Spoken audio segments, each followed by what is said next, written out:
Sebelum kita mempelajari firman Tuhan, mari kita tunduk kepala dan kita berdoa. Bapa di sorga, kami mohon Roh-Mu yang kudus menuntun hati dan pikiran kami apabila kami akan mempelajari akan firman-Mu dari buku Mika 6 ayat yang ke-8. Di dalam nama Yesus, amin. Mika 6 ayat yang ke-8 berbunyi, Hai manusia, telah diberitahukan kepadamu apa yang baik, dan apakah yang dituntut Tuhan daripadamu, selain berlaku adil, mencintai kesetiaan, dan hidup dengan rendah hati di hadapan Allah. Judul pembahasan kita hari ini berjudul Apa yang dituntut Tuhan dari umatnya zaman ini. Dalam buku Mika 6 ayat 8 kita akan mempelajari 3 hal yang perlu kita pahami sebagai tuntutan Tuhan bagi umatnya pada zaman ini. Yang pertama, Allah mengharapkan agar kita bisa berperilaku atau berlaku adil. Yang kedua, Tuhan mengharapkan agar kita menjadi orang-orang yang mencintai akan kesetiaan. Dan yang ketiga, agar kita hidup dengan rendah hati di hadapan Allah. Kita mulai dari yang pertama, berlaku adil. Dalam kehidupan kita sebagai warga negara Indonesia, kita memiliki 2 sila di dalam Pancasila kita yang menggunakan kata adil atau keadilan. Yang pertama adalah sila yang kedua, yang berbunyi kemanusiaan yang adil dan beradab, dan juga sila yang kelima yang berbunyi keadilan sosial bagi seluruh rakyat Indonesia. Sila kedua yang dilambangkan dengan rantai emas memiliki butir-butir pemahaman seperti bagaimana kita manusia yang adil itu adalah manusia yang menempatkan manusia lain dengan hakikatnya sebagai makhluk ciptaan Tuhan. Yang kedua, menjunjung tinggi kemerdekaan sebagai hak segala bangsa. Setiap orang memiliki hak untuk merdeka. Yang ketiga, mewujudkan keadilan dan peradaban yang kuat atau peradaban yang tidak lemah. Ini adalah beberapa butir dari pemahaman akan keadilan atau kemanusiaan yang adil dan beradab. Sila yang kelima, yang dilambangkan dengan padi dan kapas, butir-butir atau maknanya adalah pertama bersikap adil terhadap sesama. Yang kedua, menghormati hak-hak orang lain. Dan yang ketiga, menolong sesama adalah pemaknaan daripada sila keadilan sosial bagi seluruh rakyat Indonesia. Menghargai orang lain, melakukan pekerjaan yang berguna bagi kepentingan umum, kepentingan masyarakat luas atau kepentingan bersama. Jadi kita diharapkan sebagai bangsa Indonesia dalam mengamalkan sila kedua dan sila kelima, kita mengembangkan perbuatan-perbuatan yang luhur yang mencerminkan sikap atau suasana kekeluargaan dan gotong royong. Bersikap adil tentunya, dan kita menjaga keseimbangan antara hak dan kewajiban itu sendiri. Menghormati hak-hak orang lain, suka memberi pertolongan, menolong orang lain, menjauhi sikap-sikap pemerasan terhadap orang lain, tidak bersifat boros, adalah juga pemaknaan daripada adil itu sendiri. Tidak bergaya hidup mewah tentunya, dan tidak melakukan perbuatan-perbuatan yang tentunya bakal merugikan umum. Tentu ini adalah hal-hal yang kita harus hindari. Uniknya, sila kedua dan sila kelima tentu didahului oleh sila yang pertama yang berbunyi ketuhanan yang Maha Esa. Sila mengenai keesaan Allah, itu mendahului hal-hal yang berbau dengan keadilan. Jadi setelah manusia Pancasila, manusia Indonesia yang mengamalkan adanya Tuhan, maka mereka akan hidup dengan adil dan beradab. Alkitab juga memiliki struktur yang sama. Jika kita membuka buku Matius 22 ayat 34 ayat 40, perikopnya berjudul Hukum yang Terutama. Kita mengetahui ceritanya di dalam Matius 22 ini, bagaimana Yesus sedang bertanya jawab dengan orang-orang pintar saat itu, orang-orang Farisi, orang-orang kitab ahli Taurat. Pertanyaan adalah, Guru, hukum manakah yang terutama yang harus kita jalankan? Walaupun ini ada satu cobaan, ada satu ujian, namun Yesus menjawabnya dengan sangat jelas. Di dalam ayatnya yang ke-37, Tuhan Yesus berkata, kasihilah Tuhan Allahmu dengan segenap hatimu dan dengan segenap jiwamu dan dengan segenap akal budimu. Jadi yang terutama adalah memiliki Allah, mengasihi Allah, Allah yang Esa. Setelah itu ayat 39 dikatakan, setelah itu kasihilah sesama manusia seperti dirimu sendiri.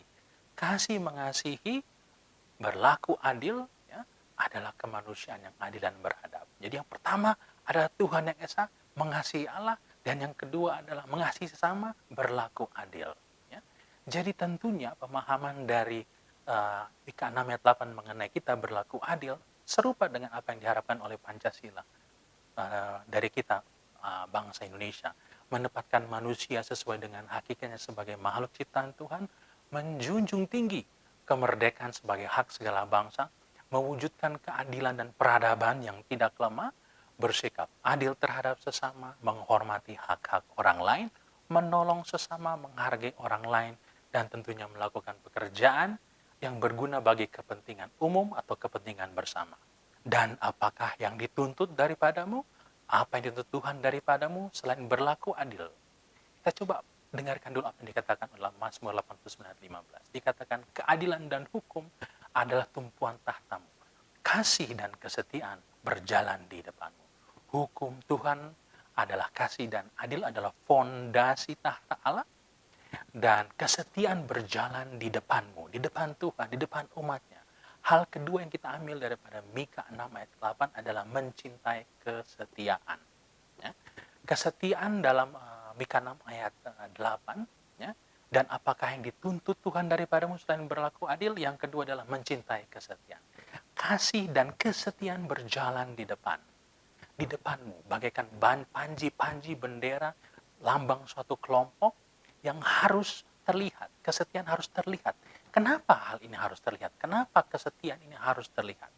Pertama, mungkin kita coba selidiki kata yang digunakan dalam Mika 6 ayat 8 mengenai kesetiaan. Di dalam bahasa Indonesia diterjemahkan adalah mencintai kesetiaan. Ya, sedangkan dalam bahasa Inggrisnya digunakan kata love mercy, ya, atau loyal love. Jadi kalau diterjemahkan ke bahasa Indonesia seakan-akan berbunyi mencintai kemurahan atau pengampunan. Sedangkan dikatakan di dalam bahasa Ibrani, kata yang digunakan di sini adalah kata hesed atau loyal love, loving kindness. Jadi kita terjemahkan dalam bahasa Indonesia menjadi kasih setia. Pendeknya adalah suatu kasih setia. Saya tidak mau memilih atau merekomendasikan kata mana yang kita gunakan. Bagaimana kalau kita gunakan kedua-duanya. Seperti yang tadi kita baca di dalam Mazmur 89 ayat 5 yang mengatakan bahwa yang meletakkan kasih dan kesetiaan dalam satu konteks yang sejajar sebagai panji yang harus kelihatan, ya, identitas yang harus nyata dari setiap umat Tuhan pada zaman ini. Jadi saya akan menggunakan kedua-duanya, kasih dan juga kesetiaan. Kasih, kalau kita berbicara mengenai kasih, tentu ayat pertama yang kita akan ingat adalah Yohanes 3 ayat 16, ya, kasih agape. Karena begitu besar kasih Allah akan dunia ini, sehingga ia mengaruniakan anaknya yang tunggal, supaya barang siapa yang percaya tidak akan binasa, melainkan beroleh hidup yang kekal. Ada karunia, mengaruniakan anaknya yang tunggal, itulah kasih.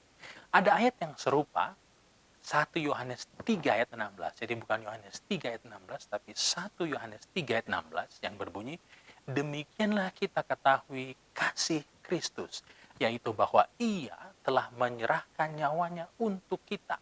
Jadi kita pun wajib menyerahkan nyawa kita untuk saudara-saudara kita. Allah mengorbankan anaknya yang tunggal, Yesus Kristus telah menyerahkan nyawanya.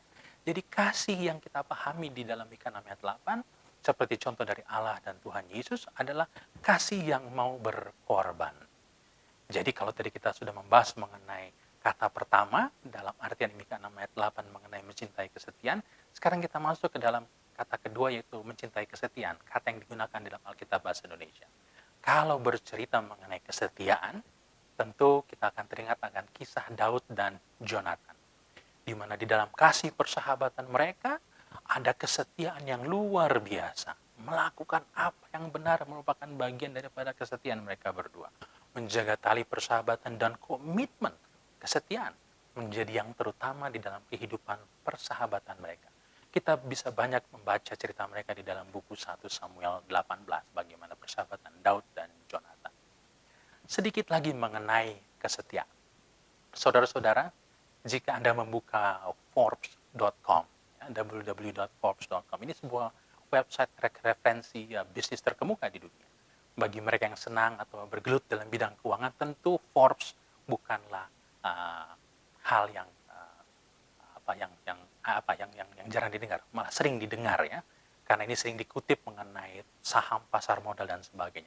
Namun Forbes.com mengutip seorang penulis Kristen yang sangat kita kasih. Saya kutip bunyinya seperti gini dalam bahasa Inggris. The greatest want of the world is the want of man. Men who will not be bought or sold. Men who in their inmost souls are true and honest. Men who do not fear to call sin by its right name. Men whose conscience is as true to duty as the needle to the pole. Men who will stand for the right though the heavens fall. Kalau kita terjemahkan bunyinya mungkin seperti gini. Yang dibutuhkan dunia, yang diinginkan dunia saat ini adalah pria atau manusia-manusia yang tidak dapat dibeli atau diperjualbelikan. Pria atau manusia yang di dalam jiwa mereka yang paling dalam adalah keinginan akan kebenaran dan kejujuran. Pria yang tidak akan takut untuk menyatakan apa dosa itu. Dan keteguhan mereka adalah kebenaran yang bagaikan jarum yang menunjuk ke kutub. Pria yang akan tetap teguh dalam kebenaran walaupun langit runtuh. Ini adalah tulisan daripada Nyonya White yang dikutip di dalam website terkemuka mengenai bisnis, yang menyatakan apa yang paling dibutuhkan adalah integriti, adalah kesetiaan. Sekarang kita coba lihat dari sisi kita sebagai bangsa Indonesia. Coba kita lihat sila yang ketiga. Sila yang ketiga, persatuan Indonesia. Butir-butir penghayatannya adalah bagaimana kita harus menempatkan kesatuan, persatuan, bahkan kepentingan dan keselamatan bangsa atau negara di atas kepentingan yang bersifat pribadi dan golongan. Ada kesetiaan di situ. Harus rela berkorban demi kepentingan bangsa maupun negara. Harus cinta kepada tanah air, harus bangga sebagai bangsa dan pertanah air Indonesia. Harus menunjukkan pergaulan demi persatuan dan kesatuan bangsa yang berbineka tunggal ika.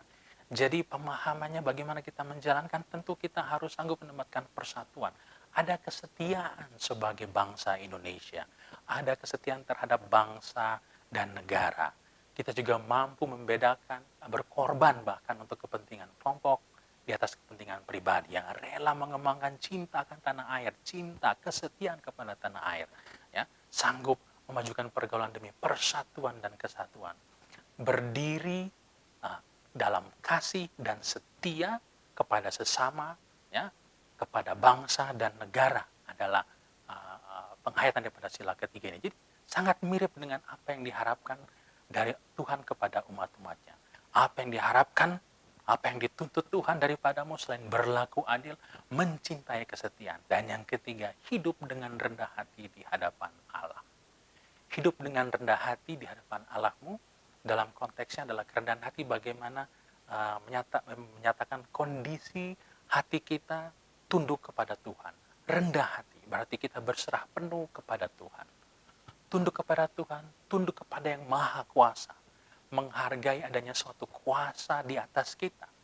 Seperti pemerintah yang memimpin satu negara, presiden dan lembaga-lembaga negaranya. Jadi kita menghargai mereka yang memimpin kita. Saya ingin membawa kita kepada sila yang keempat. Kerakyatan yang dipimpin oleh hikmat kebijaksanaan dalam permusyawaratan perwakilan. Kita adalah negara demokrasi terpimpin. Ada pimpinan yang memimpin negara kita, sebuah negara demokrasi. Negara yang dipimpin oleh hikmat dan kebijaksanaan. Kalau berbicara mengenai hikmat dan kebijaksanaan, tentu kita teringat akan Raja Salomo. Namun Raja Salomo, raja yang paling berhikmat, paling bijaksana, dia pun menulis Amsal 3 ayat 5. Percayalah kepada Tuhan dengan segenap hatimu dan janganlah bersandar kepada pengertianmu sendiri. Perkataan dari Salomo yang paling pintar, paling bijaksana mengatakan kita jangan bersandar pada pengertian kita sendiri, tapi bersandar kepada Tuhan. Raja yang sama juga menulis Mazmur 127 ayat 1. Dia mengatakan, jikalau bukan Tuhan yang membangun rumah, sia-sialah usaha orang yang membangunnya. Jikalau bukan Tuhan yang mengawal kota-kota, sia-sialah pengawal berjaga-jaga. Jika kita tidak berserah kepada Tuhan dengan penuh kerendahan hati untuk membangun rumah kita, itu akan sia-sia. Jika kita tidak berserah kepada Tuhan dengan penuh kerendahan hati untuk membangun rumah tangga kita, itu pun akan sia-sia. Jadi kita harus ingat agar kita harus berserah dengan penuh kerendahan hati agar sukses dapat menjadi milik kita. Kerendahan hati adalah Amsal 16 ayat 3. Serahkanlah perbuatanmu kepada Tuhan, maka terlaksanalah segala rencanamu. Itulah kerendahan hati. Kita berserah kepada Tuhan. Kekhawatiran kita akan dampak dari COVID-19, akan dampak dalam kehidupan kita, kehidupan keluarga kita, kehidupan perekonomian kita. Kita harus berserah kepada Tuhan. Seperti yang dikatakan dalam Mika 6 ayat 8, hai manusia, telah diberitahukan kepadamu apa yang baik, apa yang dituntut Tuhan daripadamu, selain berlaku adil, mencintai kesetiaan, dan hidup dengan rendah hati di hadapan Allahmu.